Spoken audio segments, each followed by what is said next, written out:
దేవుని అతి పరిశుద్ధ నామానికి మహిమ కలుగును గాక. ఈరోజు ఓ ఫర్ టుడే వాక్య సందేశంలోనికి మిమ్మల్ని అందరినీ ప్రేమపూర్వకమైన ఆహ్వానాన్ని తెలియజేస్తా ఉన్నాను. ఎలా ఉన్నారు? మీరంతా క్షేమంగా ఉన్నారు కదా? మీరు వ్యక్తిగతంగా, కుటుంబంగా దినదినము దేవునికి చెరువుగా జీవించాలని, అలాగే మీ జీవితాల్లో గొప్ప నిరీక్షణ నింపాలని ప్రార్థనపూర్వకంగా ఈ సందేశాలు మీ వద్దకు తీసుకొస్తున్నాం. ఈరోజు దావీదు రాసిన కీర్తన 37వ కీర్తన 7వ వచనం చదువుకుందాం. దావీదు రాసిన 37వ కీర్తన 7వ వచనాన్ని చదువుకుందాం. యెహోవా ఎదుట మౌనంగా ఉండి ఆయన కొరకు కనిపెట్టుకొనుము. ఈ మాటలు దావీదు మహారాజు తన జీవితంలో దేవునితో ఉన్న ఉన్నతమైనటువంటి సంబంధంలో నుంచి, తన జీవితంలో గొప్ప ఆత్మీయ అనుభవం నుంచి పలుకుతున్న మాటలు ఇవి.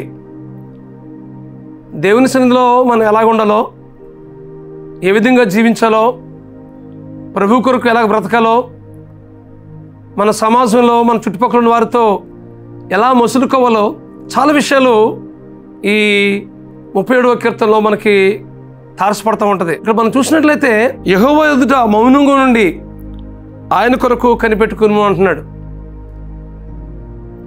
దావీదు మహారాజు తన జీవితంలో ఏదైనా సమస్య వచ్చినప్పుడు, ఏదైనా ప్రతికూలమైన పరిస్థితులు తన జీవితంలో ఎదురవుతున్నప్పుడు ప్రభు సన్నిధికి వెళ్ళి ఆయన సన్నిధిలో కనిపెట్టేవాడు.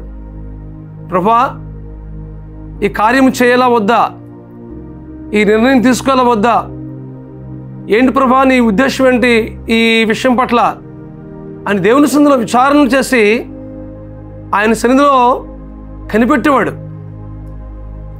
తద్వారా దేవుడిచ్చిన సమాధానాన్ని బట్టి, దేవుడిచ్చిన వాగ్దానాన్ని బట్టి, దేవుడిచ్చినటువంటి ఆ ఉన్నతమైన ఆలోచనను బట్టి దావీదు ఆయా కార్యాలు తలపెట్టేవాడు. కనుకనే దేవుని సన్నిధిలో మౌనంగా ఉండి కనిపెట్టే అనుభవం నుంచి మాట్లాడుతున్నాడు. మన వ్యక్తిగత జీవితంలో మనం కూడా ప్రభు సన్నిధిలో కనిపెట్టడం నేర్చుకోవాలి. అది ఎలాగంటే మౌనంగా ఉండి ఆయన సన్నిధిలో దేవుడు ఏం చెప్తున్నాడో, దేవుని చిత్తం ఏంటో, దేవుని ఉద్దేశం ఏంటో, మన పట్ల దేవుని యొక్క ప్రణాళికలు ఏంటో, ఏ విషయం కోసమైతే మనం కనిపెడుతున్నామో, ఏ సమస్య అయితే దేవుని ముందు పెడుతున్నామో వాటి కొరకు మనం మౌనంగా ఉండి ఆ ఎదుట మనం కనిపెట్టినప్పుడు దేవుడు తగిన సమయంలో జవాబిస్తాడు. ఈ విషయాన్ని మీరు గమనించి వస్తుందిగా ప్రభు పేరట మీకు మనం చేస్తామన్నాను. ఈ మౌనంగా ఉండడం అనేది ఓపికకు గుర్తుగా ఉంది కదా. ఓపికగా మౌనంగా ఉన్నప్పుడు మనలో ఉన్న ఆందోళన అంతా పోతుంది.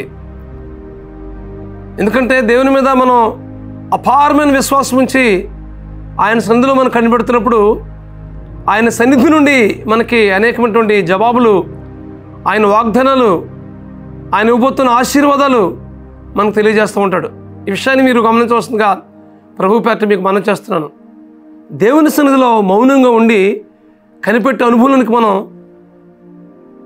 దావీదులాగే మనం వెళ్ళినట్లయితే మన జీవితంలో గొప్ప అనుభవాలు పొందుకుంటాం. కొన్నిసార్లు మౌనంగా ఉండి దేవుని సన్నిధిలో కనిపెడుతున్నప్పుడు కొన్నిసార్లు ఆలస్యం అవ్వచ్చు. ఏ విషయం కోసమైతే మనం కనిపెడుతున్నామో అది వారం అవ్వచ్చు, నెలలు అవ్వచ్చు, సంవత్సరాలు అవ్వచ్చు. కానీ నిరాశ నిస్పృహ చెందకున్న దేవుని సన్నిధిలో మౌనంగా ఉండి ప్రభు సన్నిధిలో కనిపెట్టినప్పుడు తగిన సమయంలో దేవుడు తప్పక జవాబిస్తాడు. ఈ విషయాన్ని మీకు జ్ఞాపకం చేస్తామన్నాను. దేవుని సన్నిధిలో మనం మౌనంగా ఉన్నప్పుడు దేవుడు మనతో ప్రత్యేకతగా మాట్లాడతాడు. అలాంటి అనుభవాలు చాలామంది జీవితాలు మనం చూస్తున్నాం. కాబట్టి మనం మన మనసుని, మన ఆలోచనల్ని, మన సమస్తాన్ని ప్రభు సన్నిధిలో కేంద్రీకరించి ఆయన మీద సంపూర్ణంగా ఆధారపడి ఆయన చిత్తం ఏంటో, ఆయన ప్రణాళిక ఏంటో, ఆయన ఉద్దేశాలు ఏంటో మనం ప్రభు సన్నిధిలో కనిపెడుతూ ప్రార్థిస్తున్నప్పుడు తప్పనిసరిగా మనం జవాబు పొందుకుంటాం. ఈ సత్యాన్ని మీరు గ్రహించవలసిందిగా ప్రభు పేరట మీకు మనం చేస్తామన్నాను. ప్రభు సన్నిధిలో మౌనంగా ఉండి కనిపెట్టడం నేర్చుకుందాం. కాబట్టి మన వ్యక్తిగత జీవితంలో, మన కుటుంబాల్లో ఏ సమస్య ఉందో, మన బిడ్డల కోసమైతే కావచ్చు, ఆరోగ్య విషయాలే కావచ్చు, ఆర్థిక విషయాలే కావచ్చు, మరి కుటుంబ సమస్యలైతే కావచ్చు, ఏ సమస్య అయితే, ఏ విషయం కోసమైతే మనం కనిపెడుతున్నామో దేవుని సన్నిధిలో మౌనంగా ఉండి మనం కనిపెట్టినప్పుడు దేవుడు తప్పనిసరిగా జవాబిస్తాడు. విషయాన్ని మీరు గ్రహించవలసిందిగా ప్రభు పెట్ట మనం చేస్తూ ఈ మాటలు మన కొరకు దేవుడు దీవించునుగాక. ప్రార్థన చేసుకుందాం. ప్రేమగల మా తండ్రి, పరిశుద్ధులైన ప్రభువా, మీ సన్నిధిలో మౌనంగా ఉండి మేము కనిపెట్టి ప్రార్థించినప్పుడు ప్రభువా, దావీదులాగే ప్రభువా మా జీవితంలో గొప్ప కార్యాలు చేస్తామనే విషయాన్ని ఇదేనన్నా మాకు వాగ్దానం చేస్తావు ప్రభువా. దావీదు జీవితంలో ఎన్నో ఉన్నతమైన అనుభవాలు పొందుకున్నట్లుగా మీ వాక్యంలో చూస్తున్నాం ప్రభువా. అనేకమైనటువంటి పరిస్థితుల మధ్య, ప్రతికూలతల మధ్య మీ సన్నిధిలో కనిపెట్టి ప్రార్థించినప్పుడు ప్రభువా గొప్ప జయాన్ని ఇచ్చావు ప్రభువా దావీదు జీవితంలో. అలాంటి స్థితి కూడా మా జీవితంలో కూడా ఇవ్వబోతున్నందుకై మీకు స్తోత్రాలు చెల్లిస్తున్నాం ప్రభువా.